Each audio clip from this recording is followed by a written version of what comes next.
In this video, you're going to write a new version of the code you wrote in the previous video, but this time using ES7's async await. Now, again, you need to be comfortable with async await, otherwise you need to go back to the ES6 section or ES6 and ES7 section and review async await.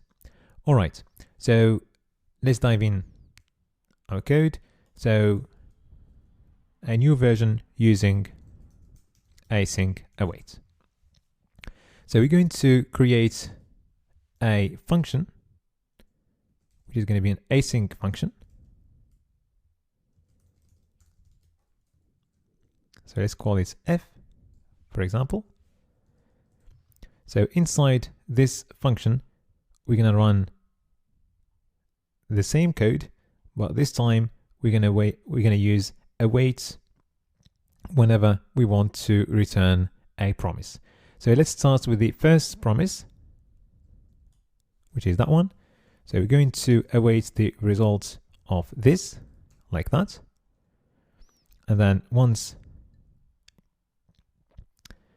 this is done, we're going to read our file Jupyter.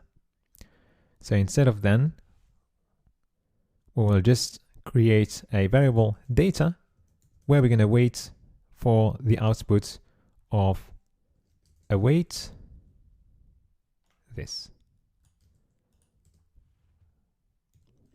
So again, async await helps you write asynchronous code which looks synchronous from the look of it.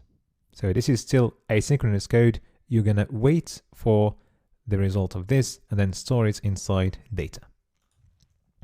Okay, so let's move to the next line. So once we get data, we're going to log the contents like that. And then we're going to move to the next step where we're going to append to our file. So we're going to await this code to run.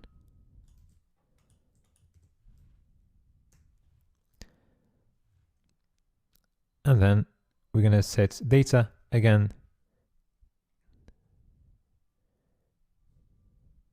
to the output of read file, and then we're going to log the new content like that.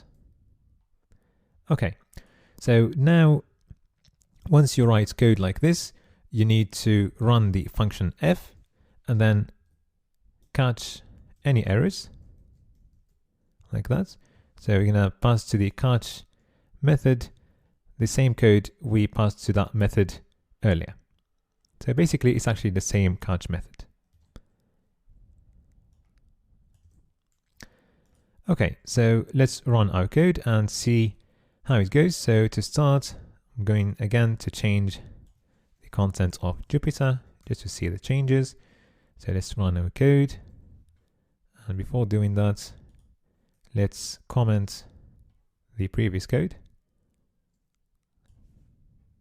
Like that. And let's comment everything we had before as well. Okay, so let's try and see. So we're going to run node app underscore async await, and here we go. So if we check the content of Jupyter, we get the right content. Okay, so at the beginning the content becomes I am learning code when we override the content using that line, and then we append that line, and that's the new content. So our code works properly. Now let's try to get an error. So let's read a file that does not exist. And let's see what we get. Okay, so we get an error which is very similar to what we had before when trying with promises in the previous video without async await. Okay. And if you try